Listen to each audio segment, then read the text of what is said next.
Pensiero del giorno, martedì 22 luglio. Intensificare la preghiera. Pregare sempre. Dire poche parole, ma anche, dice Gesù, pregare sempre senza perdersi d'animo. Vangelo di Luca, capitolo 18, versetto 1. Come si può fare? È come nel vortice della nostra vita quotidiana, facendo di ogni nostra azione un atto d'amore per Lui, mettendo per quanto possibile davanti a ogni azione, soprattutto a quelle più importanti, un per voi, come insegnano alcuni santi.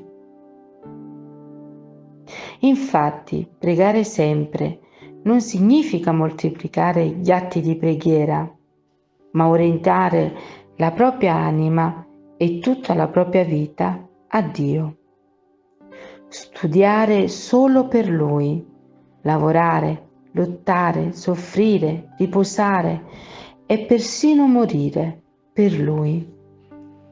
E compiere ogni nostra azione nel miglior modo possibile, perché siamo consapevoli che con essa prolunghiamo l'azione creatrice e redentrice di Dio, di Gesù, affinché si realizzino i piani di Dio per il mondo.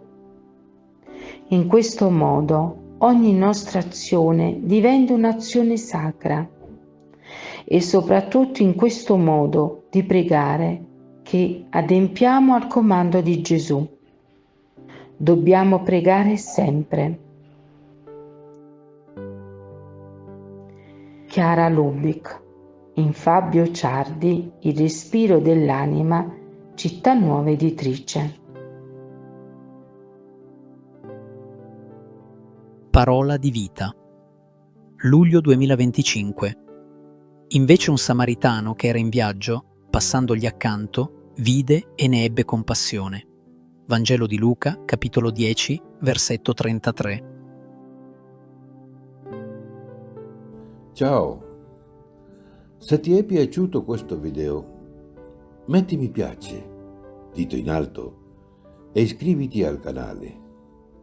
È libero, gratuito e senza alcun impegno.